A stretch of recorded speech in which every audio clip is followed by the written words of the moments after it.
Happy morning, students. This is Sarfraz sir. We have discussed till bullets and numbers in chapter number 8. Today, we will start lesson number 9 in MS Word, aligning the text. Till spelling and grammar, it has completed, and that was the syllabus of test 2, right? So now we are starting syllabus of T3, that is test 3, that is already started in the form of bullet and numbers.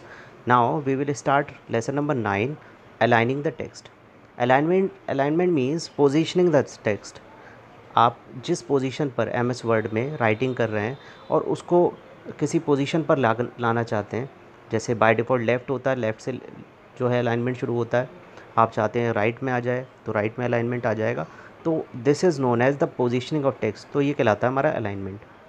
ठीक, text भी no के जो हम writing करते हैं, जो भी उसमें टाइपिंग करते हैं, वो हमारा टेक्स्ट होता है और उसकी पोजीशन हम इसके थ्रू कर सकते हैं, अलाइनमेंट के थ्रू। तो इसमें सबसे पहले होता है लेफ़्ट अलाइनमेंट, बाय डिफ़ॉल्ट यही होता है। This is the most commonly used and default alignment. ठीक, जैसे when you start writing in your copy, आप क्या करते हैं, लेफ़्ट साइड से लिखना शुरू करते हैं, मार्जिन होती है, ठीक, उस मार्जिन के पॉइंट से कहीं से आप लिखना शुरू करते हैं।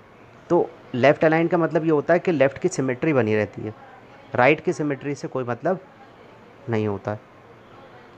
ठीक है, इसके बाद में अगर लेफ़्ट अलाइन करना होता है आपको, तो वहाँ पर लेफ़्ट अलाइन का बटन होता है, अभी मैं आपको दिखाऊंगा, या फिर आप कंट्रोल के साथ में L प्रेस कर देंगे, तब जो भी आपका टेक्स्ट होगा वो लेफ़्ट अलाइन हो जाएगा।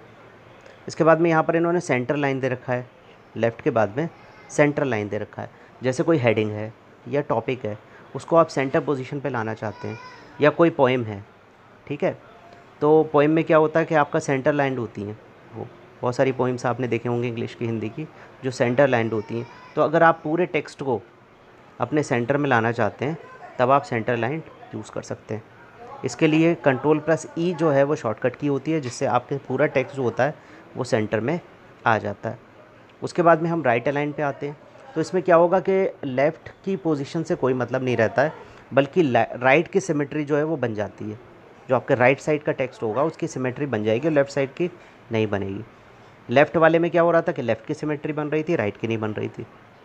ठीक है, तो अब ये जो है आपका राइट अलाइन हो गया। इसमें आप अगर करना चाहते हैं राइट अलाइन, तो कंट्रोल के साथ में R प्रेस करते हैं और आपका टेक्स्ट राइट में अलाइन हो जाता है, यानी वहाँ पर उसकी पोजीशन जो होती है वो राइट में पहुँच जाती है,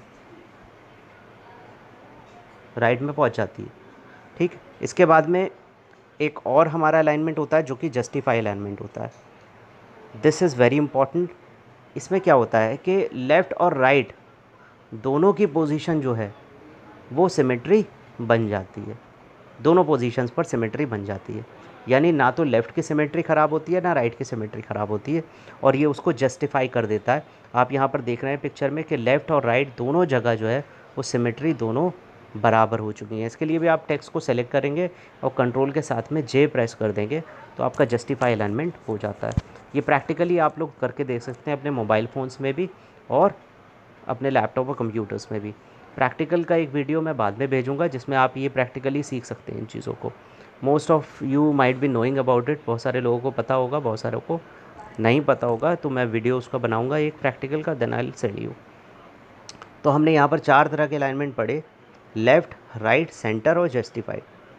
ठीक, लेफ़्ट में हमारा लेफ़्ट अलाइंड हो जाता है, पोजीशनिंग लेफ़्ट की होती है, राइट वाले में राइट की होती है, सेंटर वाले में सेंटर की होती है, लेफ़्ट और राइट की ख़राब हो जाती है, लेकिन जस्टिफाई से दोनों साइड की सिमेट्री प्रॉपर हो जाती है। तो ये हमारे अलाइनमेंट्स हो गए।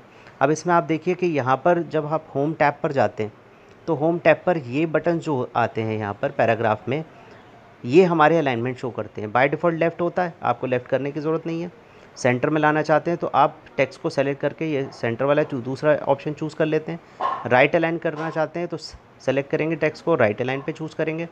और इसी तरीके से आप जस्टिफाइड अलाइनमेंट करना चाहते हैं तो आप ये फोर्थ वाला जस्टिफाई अलाइनमेंट चूज़ कर सकते हैं। ठीक, और इस तरह से आप अपने टेक्स्ट को एक बेटर फॉर्मेटिंग दे पाते हैं। उसके बाद आता है inserting header and footer. Header is a position on which you want the text on every page. ठीक, कुछ ऐसा टेक्स्ट जो आप चाहते हैं कि आपके MS वर्ड के हर पेज पर आए। ठीक, या कोई लोगो आपने डाल दिया, वो हर पेज पर आए, आपको कॉपी करने की ज़रूरत नहीं पड़ेगी। जो भी आप एक बार हेडर में डाल देते हैं, ठीक, वो आपको हर पेज पर शो होता है। जैसे हमें पेज नंबर्स की ज़रूरत होती है, तो पेज नंबर हमें हर पेज पर शो होंगे MS वर्ड में। ठीक, in a document with a number of pages it is necessary to insert a header and footer. Header is displays at the top of every page 1/2 inch from the edge of the page. ठीक, जो page की as होती है, जहाँ से starting होती है, उससे 1/2 इंच का होता है। ऐसे ही आप नीचे बॉटम में कुछ डाल सकते हैं, वो आपका फुटर हो जाता है।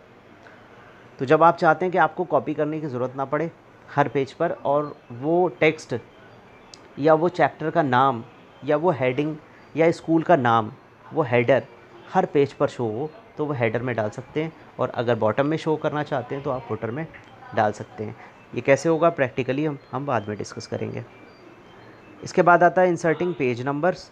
ठीक है, तो पेज नंबर जो होते हैं वो मान लीजिए मल्टीपल डॉक्यूमेंट्स आपने पेजेस ले रखे हुए हैं, आप पेज नंबर डालते हैं तो उससे एक सीरियल आपके पास डिफ़ाइन हो जाता है, जिससे आपको पेज की जो है वो पता लग जाता है। क्योंकि प्रिंटिंग में पेजेस अलग अलग निकलते हैं, तो इसके थ्रू आप पेजेस जो है वो कलेक्ट कर सकते हैं प्रॉपरली, और पेज नंबर आप इंसर्ट कर सकते हैं। उसमें इंसर्ट में जाके पेज नंबर ऑप्शन है उसमें, ठीक है, वहाँ पर आप डाल सकते हैं। हेडर में भी आप डाल सकते हैं, तो बाय डिफ़ॉल्ट वो पेज नंबर चेंज होते रहते हैं अकॉर्डिंगली। उसके बाद में एक ऑप्शन बहुत इंपॉर्टेंट है, line spacing. This line spacing refers to the spacing between two lines. जैसे आपने एक लाइन लिखी MS वर्ड में, उसके बाद दूसरी लाइन लिखी, तीसरी लाइन लिखी। ठीक, तो जो लाइंस होती है उनके बीच में, इन जैसे ये 2 लाइंस हैं, इनके बीच में स्पेसिंग कितनी हो। ठीक है, तो अगर आप 1.0 लाइन स्पेसिंग देंगे, ठीक है, यानी 1 लाइन स्पेसिंग देंगे तो ऐसी आएगी। ठीक, अगर आप यहाँ 2 लाइन स्पेसिंग दे देंगे तो एक लाइन छोड़कर, यानी ब्लैंक एक लाइन होगी और फिर आपकी लाइन अपीयर होगी। जैसे आपकी ये लाइन है, यहाँ पर अब ये वाली लाइन सेकंड वाली गायब होगी और ये सेकंड वाली थर्ड पोजीशन पे आ रही होगी। ठीक, तो ये हो गई आपकी डबल लाइन स्पेसिंग। ऐसे 2.5 या 3, या आप दूर दूर करना चाहते हैं तो आप अपने अकॉर्डिंग इसे कर सकते हैं लाइन स्पेसिंग को। तो यहाँ पर ही होम टैब में ही ये ऑप्शन आता है लाइन स्पेसिंग का।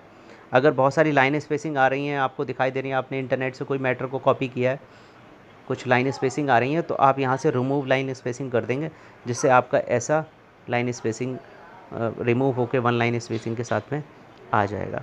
ठीक, तो ये लाइन स्पेसिंग आप अपने अकॉर्डिंग करते हैं। कई बार आपने देखा होगा डॉक्यूमेंट पे बहुत बहुत दूर लिखा होता है, कभी बहुत पास लिखा होता है। आप चाहते हैं ज़्यादा मैटर आ जाए तो आप लाइन स्पेसिंग हटाएंगे, तभी फिर स्पेस उसी हिसाब से वो आ जाता है।